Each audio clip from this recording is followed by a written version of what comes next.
Boa tarde. Que a paz do nosso Mestre Jesus e o amparo e a inspiração dos bons Espíritos estejam conosco. Comigo, para me ajudar na palestra, mas também desde já com vocês, para ir então nutrindo as vossas almas, aliviando as vossas dores e quem sabe inspirando-os a uma resolução dos problemas, que todos nós temos nas nossas vidas. Eu vou começar falando sobre Jesus. E depois eu vou entrar com Jesus e a doutrina espírita. E por que eu quis falar sobre Jesus? Porque o mês de abril nós tivemos a Semana Santa. E a Semana Santa, todos ali vão lembrar da mensagem de Jesus, do caminhar do Cristo, mas fica bem frisado também a crucificação desse mestre, Então, esse mestre já era esperado na Galileia. Há tempos e tempos, o povo, através dos seus profetas, diziam que o Messias viria e que libertaria o povo da escravidão, pois era um povo que ora, vira e mexe, era escravizado. E, inclusive, nessa época, no período, quem escravizava era Roma, Roma tomava conta de tudo. E então, esse mestre, desde que chegou o seu tempo, ele renasce. Renasce numa manjedoura, como todos sabem, dando o exemplo de simplicidade e humildade. Esse tão esperado poderia nascer no trono, nos palácios, nos reinos, mas escolheu nascer na manjedoura entre os mais simples, os animais, certo? Teve a sua caminhada ao longo do tempo, meio escondido, pois era um galileu. E os galileus eram aquele povo, ou aquele povoado das pessoas mais simples que tinham naquele momento, naquela região. Eram pescadores, agricultores e também conheciam as leis, mas não eram tão assim rigorosos nas leis, eram mais tranquilos. Então o povo olhava o Galileu meio com restrições. Mas esse mestre, esse guerreiro, esse que libertaria todo mundo, nasceu ali. Era um galileu, filho de marceneiro, e teve os seus companheiros como pescadores, pessoas simples. Ao longo da sua caminhada, começou a se mostrar quem era, para que viera, que era realmente aquele que ia libertar. Mas não libertar pelas espadas ou pelas ferramentas de ataque, mas ia libertar sim as almas. E no seu caminhar, mudou, fez uma revolução nas leis humanas, que era dita por Moisés, e que vinha com uma herança das leis de Hammurabi, a lei de tabelião, dente por dente, olho por olho. Pecou, corta um membro para que não vá pecar, não roubar mais, Então vinha essa lei. E também às vezes se agregava essas leis civis como leis humanas, leis divinas.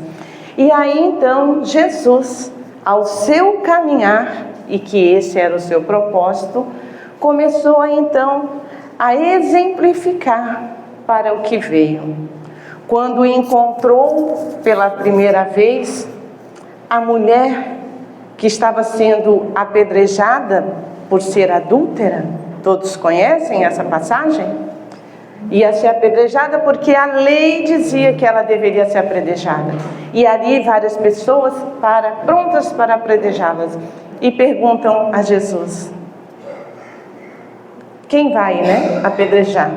Quem vai começar? Está na lei? E o Cristo diz: aquele que tiver sem pecado, que atire a primeira pedra. E aí, que a gente sabe na história, começou-se a sair um por um. Primeiro os mais velhos, porque quem é perfeito, não é verdade? E depois os mais jovens e os menores foram saindo, mudando ali já o contexto. Não precisamos apedrejar. Quem nunca pecou? Mais adiante, caminhando e vendo outros exemplos, quando disse a Pedro: perdoa 70 vezes 7 vezes, infinitamente, perdoe. Isso a gente pensa que não, mas ele começa a fazer uma transformação sutil naquele povo.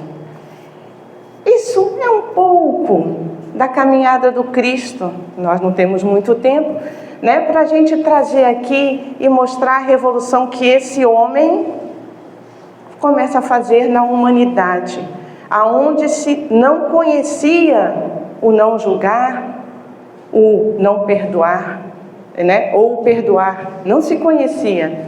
As leis eram rígidas e o povo era sofrido.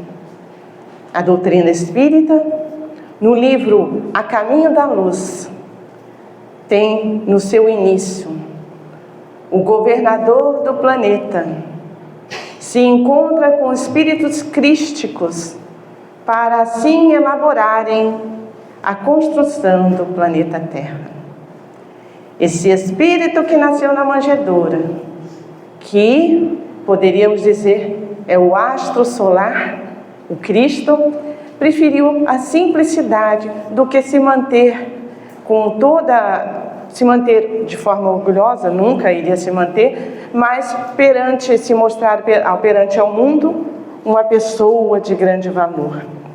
Mas esse é o Cristo planetário. Ele foi o arquiteto do planeta, junto com outros espíritos tão evoluídos como ele. Disse que essa foi a primeira aproximação. E a segunda aproximação, quando ele encarnou no nosso planeta Terra, como Jesus. Então, esse espírito evoluído, espírito puro, como nós conhecemos na doutrina espírita, reencarna de forma simples e humilde para, então, impulsionar o progresso moral da humanidade. Até hoje. Concordam comigo? Sim. Então, aí nós vamos começar a entrar. A mensagem, uma das mensagens que eu escolhi para falar, né, do consolo e do amparo desse Espírito é essa. Quando nós conhecemos como o jugo leve. Quando ele vem e diz: vinde a mim todos vós que estáis aflitos e sobrecarregados, que eu vos aliviarei. Tomai sobre vós o meu jugo e aprendei comigo, que sou brando e humilde de coração, e achareis repouso para as vossas almas, pois é suave o meu jugo e leve é o meu fardo. Quando ele falou isso naquela época, como será que foi a recepção? Né? Quem será que conseguiu compreender e segui-lo? Os apóstolos, com certeza. E uma das pessoas que eu queria citar da condição desse encontro e desse consolo que Jesus dava foi Maria de Magdala. Quem conhece a história dessa mulher, que vivia no mundo, tinha suas riquezas, suas paixões, e quando descobriu que existia um mestre que alimentava as almas dos aflitos, independente da sua condição financeira ou de status na sociedade, ela se largou de tudo e foi atrás desse mestre que confortava a sua alma. E então ele convida, ele chama. E nós temos que aprender a fazer esse passo e deixarmos o nosso orgulho de lado e a nossa vaidade e ir ao encontro da mensagem desse Cristo, desse Espírito puro que esteve aqui conosco e nos deu a direção para continuarmos a nossa caminhada.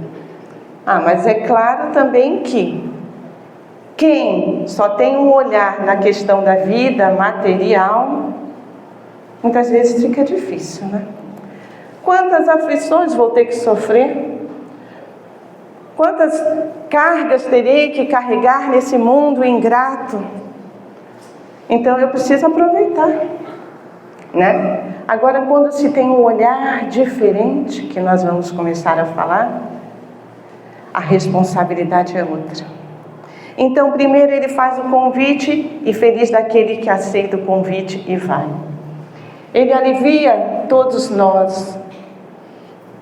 E o que ele nos cobra? A brandura, a humildade. Só isso que ele nos cobra. Ele pede para nos seguir o caminho com brandura, com humildade. Por isso, desde sempre, ele dizia perdoar, não julgar, porque não vai nos levar a nada isso, não vai nos levar a nada. E o caminho que ele dava, né, na verdade, era a humildade, a brandura, perdão, e a humildade de coração. Ele pedia que nós fôssemos brandos e humildes. Assim nós estaríamos mais aliviados das nossas aflições.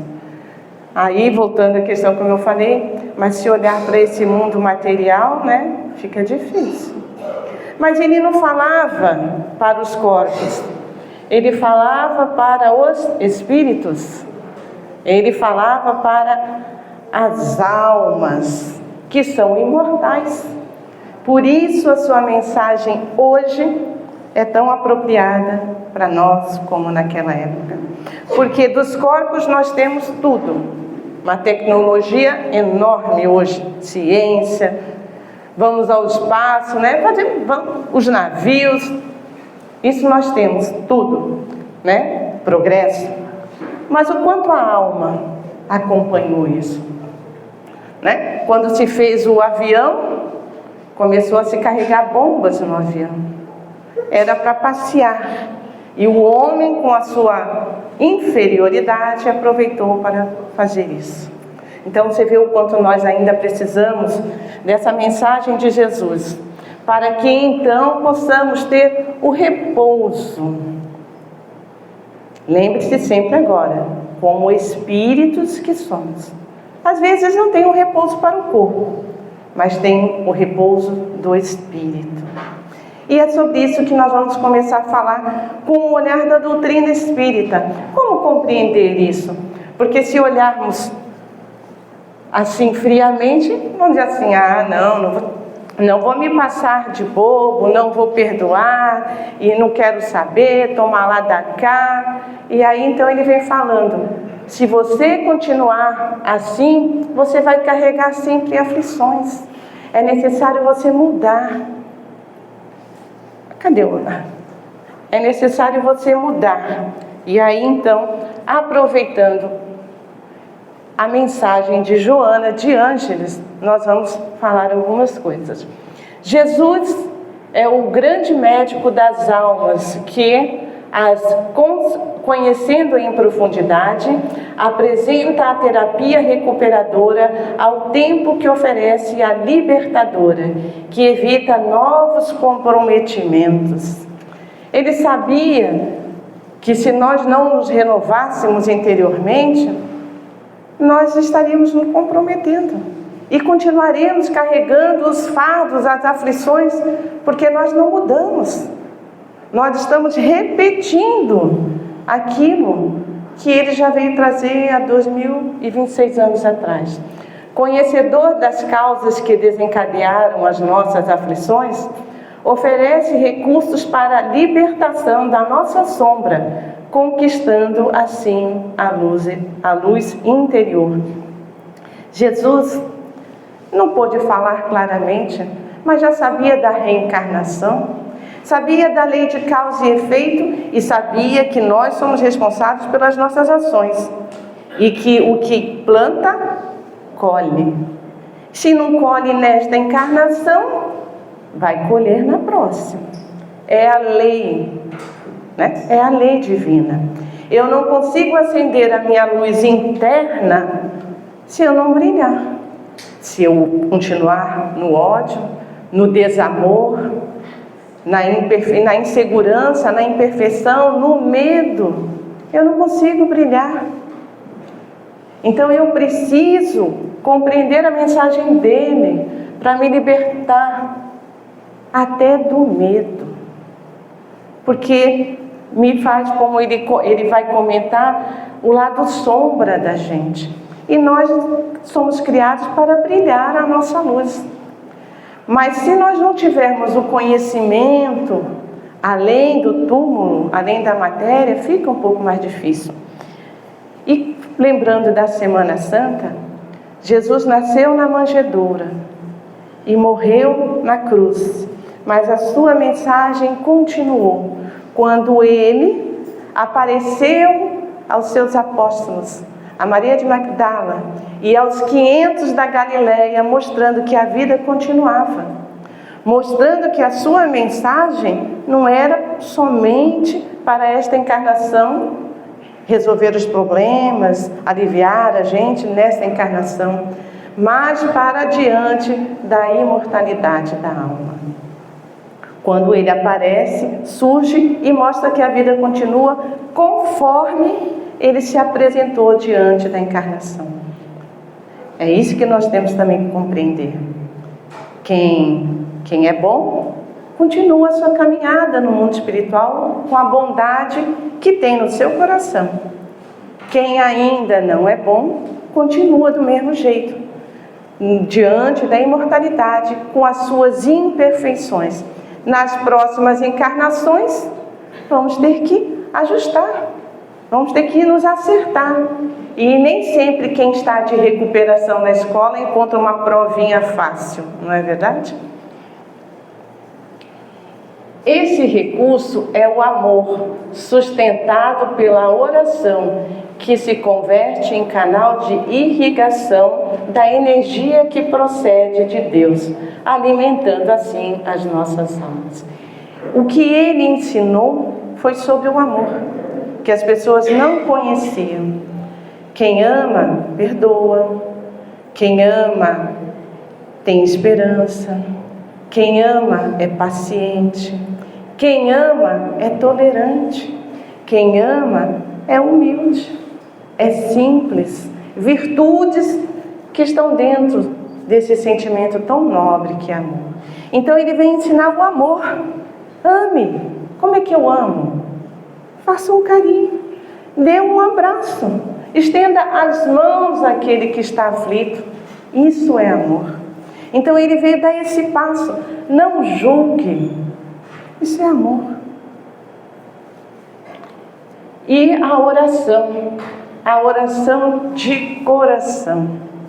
Porque a oração nos faz entrar em sintonia com a espiritualidade amiga, abre o nosso canal espiritual para que a gente então receba sem interferência daquelas situações que às vezes a gente tem. Às vezes a gente está rezando, ai caramba, o boleto da CPFL não chegou no meu e-mail, ai caramba, né? Sem essa interferência. Vamos fazer a nossa oração sem essa interferência, para nos ligarmos e nos alimentarmos com essa espiritualidade. Porque cuidar do corpo, nós cuidamos, né? Nos alimentamos, tomamos café. E a alma? A alma é a oração. É a oração que alimenta as almas. E ele veio ensinar. E ele disse, não precisa ir ao templo. Feche a porta de si próprio, vamos dizer, e adentre-se interiormente e se religue com essa espiritualidade. Com esse recurso incomparável, a docilidade no trato com o semelhante permite que as forças espirituais que promanam das inacessíveis regiões da plenitude alcancem a intimidade daquele que ora, nele produzindo o milagre da harmonia e da claridade interior permanente. Em Relatos dos Espíritos, que quando nós oramos, nós nos iluminamos, nós vibramos diferente. E aí ele vem falando aqui a Joana de Ângeles, perdão, vem falando que vai dando o milagre da harmonia. Nós vamos nos curando interiormente, porque muitas das nossas aflições têm a raiz dos nossos sentimentos. Quem tem raiva, quem tem ódio, às vezes a gente fica enfurecido e o que acontece? A pressão sobe. O batimento cardíaco vai lá em cima. São os nossos sentimentos fazendo mal para nós mesmos. Mas como a gente consegue acalmar? Como? Na hora do desespero, na hora da aflição, é a oração. Para e sintoniza com a espiritualidade. Sintonize com os espíritos amigos que estão em volta de todos nós. E aí assim a gente recebe um amparo e nem percebe. Jesus, a luz que veio ao mundo, e o mundo a recusou, preferindo a densidade do nevoeiro envolvente e alucinante. Quantos, não deram bola para a mensagem de Jesus? Continuaram nas suas paixões, nos seus erros, nos seus equívocos. Mas Jesus não obriga ninguém. A espiritualidade não obriga. Nós é que temos que ir. Porque aquele que vai obrigado, na primeira dificuldade vai embora. Agora aquele que chega de vontade própria, ele fica, ele permanece. Por isso nós precisamos ir. E nós já estamos prontos. Porque os espíritos amigos nos falam que nós, todos nós, a humanidade, está pronta e despertas, eles usam esse termo, despertas para o mundo espiritual. Despertas que temos que nos renovar. Nós estamos já. Feliz aquele que opta por experimentar o bem-estar no momento em que respira e entende. Desditoso aquele que, conhecendo a forma para tornar-se pleno, posterga a oportunidade, aguardando os impositivos inevitáveis da sujeição e do sofrimento, para resolver-se pelo adquirir o que rejeitara anteriormente. Está difícil agora? Nossa, está difícil com essa pessoa, está difícil com aquela situação. Faz o teu melhor, porque é a tua provinha. É a tua provinha, faz o teu melhor. Porque senão, na próxima você vai ter que passar por aquela mesma situação parecida. Pode mudar uma coisinha ou outra, mas nós vamos ter que passar para ver se aprendemos. Podemos estar em corpos diferentes. Eu, Maristela, hoje e amanhã eu sou o João.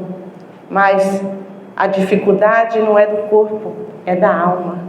Então a alma que está aqui, Maristela, amanhã é João e os débitos dela estão escritos lá. É necessário aprender.